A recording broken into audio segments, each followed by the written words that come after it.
Kita harapkan dengan ketua yang baru nanti terjadi yang kita harapkan terjadi reformasi total. Ini harapan sehingga persepak bola kita menjadi hidup dan bisa paling tidak ASEAN bisa step pertama bisa kita pegang, kemudian Asia step yang kedua bisa kita pegang. Akan membuat komite ad hoc untuk supporter, di mana sesuai dengan statuta FIFA dan juga PSSI kita mempunyai 14 komite, tetapi boleh membuat komite ad hoc. Nah, inilah kenapa hari ini keputusannya ada komite ad hoc supporter, karena isu daripada tentu transformasi sepak bola harus melibatkan juga supporter. Jadi kita harus ada keseriusan.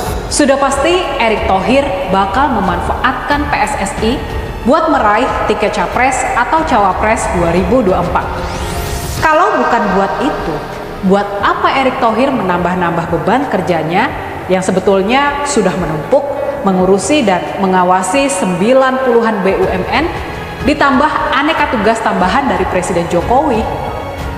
Memang Erick Thohir menggemari bisnis olahraga, sampai-sampai punya klub sepak bola dan bola basket di luar negeri. Makanya menjadi ketua umum PSSI sebetulnya memang posisi yang pas buat seorang Erick Thohir. Tapi sekarang ini Erick Thohir punya peluang menggapai jabatan yang lebih tinggi lagi buat mengurusi 280-an juta rakyat, mengangkat derajat hidup sebagian besar dari mereka, dan menjadikan negara ini menjadi negara maju, sebagaimana visi dari Presiden Jokowi. Good job! Indonesia sejak dulu kala tetap dipuja-puja bangsa. Presiden Jokowi dengan gigih memberi panggung pembuktian buat bakal calon yang dinilainya bakal mampu buat melanjutkan pembangunan gencar yang memandirikan bangsa yang sudah dirintisnya. Erick Thohir adalah salah satu andalan dari Jokowi tersebut. Selain Gubernur Jawa Tengah Ganjar Pranowo, Menteri Pertahanan Prabowo Subianto, dan juga Menteri Koordinator Perekonomian Erlangga Hartarto. Memang sejauh ini hasil survei Erick Thohir dan Erlangga masih sama-sama kecil, jauh tertinggal dari Ganjar dan Prabowo. Sudah pasti Erick Thohir bakal memanfaatkan PSSI buat meraih tiket capres atau cawapres 2024. Tapi bukan tidak mungkin dengan diberi panggung pembuktian diri yang lebih luas, yang lebih merakyat, angka survei Erick maupun Erlangga bakal naik. Sehingga di bulan Juni sampai September depan, mereka sudah layak untuk masuk ke bursa capres-cawapres yang sesungguhnya. Di PSSI, tantangan Erick Thohir adalah menghasilkan kemenangan-kemenangan kecil yang bisa dicapai dalam jangka pendek. Dan dengan ketua yang baru nanti terjadi yang kita harapkan terjadi reformasi total. Ini harapan sehingga persepak bola kita menjadi hidup dan bisa paling tidak ASEAN bisa step pertama bisa kita pegang, kemudian Asia step yang kedua bisa kita pegang. Sudah pasti terpilihnya Erick Thohir sebagai Ketua Umum PSSI adalah atas restu dari Presiden Jokowi. Kingmaker sesungguhnya di Pilpres 2024 mendatang adalah kepentingan Presiden Jokowi agar Pilpres 2024 diikuti capres-capres yang berkualitas, yang bisa melanjutkan kerja kerasnya, dan membawa bangsa Indonesia lebih sejahtera, menghapus kemiskinan, dan menjadikan Indonesia sebagai negara maju.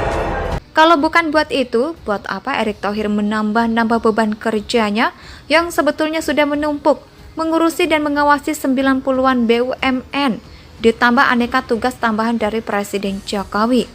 Memang, Erick Thohir menggemari bisnis olahraga, sampai-sampai punya klub sepak bola dan bola basket di luar negeri.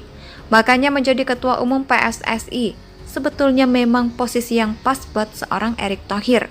Tapi sekarang ini Erick Thohir punya peluang menggapai jabatan yang lebih tinggi lagi buat mengurusi 280-an juta rakyat, mengangkat derajat hidup sebagian besar dari mereka, dan menjadikan negara ini menjadi negara maju, sebagaimana visi dari Presiden Jokowi.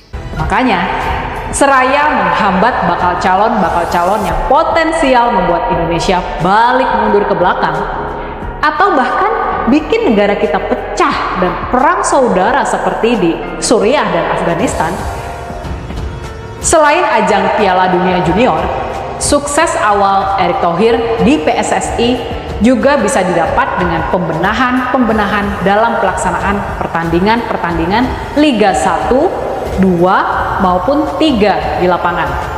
Untuk itu, sudah pasti dukungan dana dari BUMN sebagai sponsor bakal sangat menentukan. Pastinya, Erick Thohir tidak perlu mempolitisasi PSSI dan turnamen Liga Sepak Bola secara kampungan buat mendapatkan efek elektoral.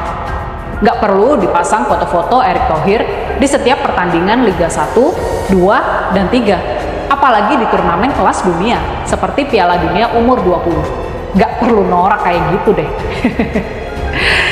Yang harus dilakukan Erick Thohir sederhana saja, mengelola PSSI secara profesional dan agresif supaya industri sepak bola Indonesia menjadi sehat dan tim nasional kita berprestasi di tingkat internasional.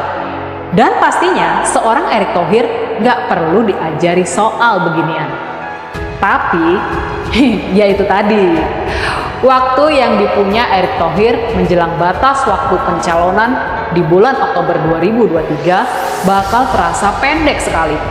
Di antaranya, menjadi tuan rumah yang sukses di perhelatan Piala Dunia usia 20 tahun pada bulan Mei dan Juni 2023 nanti. Kalau bisa, tim nasional junior kita harus lolos dari babak penyisihan. Dan ini bakal membangkitkan kebanggaan bangsa kita, di mana sang Ketua Umum PSSI, Erick Thohir, bakal menjadi pahlawannya. Percayalah, kalau tim nasional junior kita bisa lolos babak grup, tidak perlu jadi juara, dan pelaksanaan turnamen berlangsung sukses tanpa kendala, maka angka survei Erick Thohir akan naik secara signifikan. Dan ini momennya sangat pas sekali.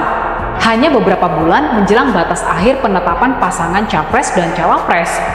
Makanya, semua harus dikebut. Butuh suntikan dana yang jor-joran ke industri sepak bola kita. Buat menyulap tim nasional junior kita di Jawara dalam kurun waktu 2 bulan. Ini nyaris mustahil dari sisi bakat dan teknis. Tapi, kalau sisi taktik dan mental pemain bisa diperbaiki secara kilat, misalnya dukung tim pelatih dengan peralatan teknologi canggih dan berikan bonus yang super wah buat para pemain. Bukan tidak mungkin, para pesepak bola junior kita bakal main kesetanan. Kalau ini yang terjadi, ini seandainya saja loh ya. Kalau ini benar-benar terwujud, niscaya seluruh masyarakat Indonesia bakal bergembira dan berbangga. Dan rakyat pun bakal ikhlas nama Erick Thohir masuk di kertas suaranya nanti.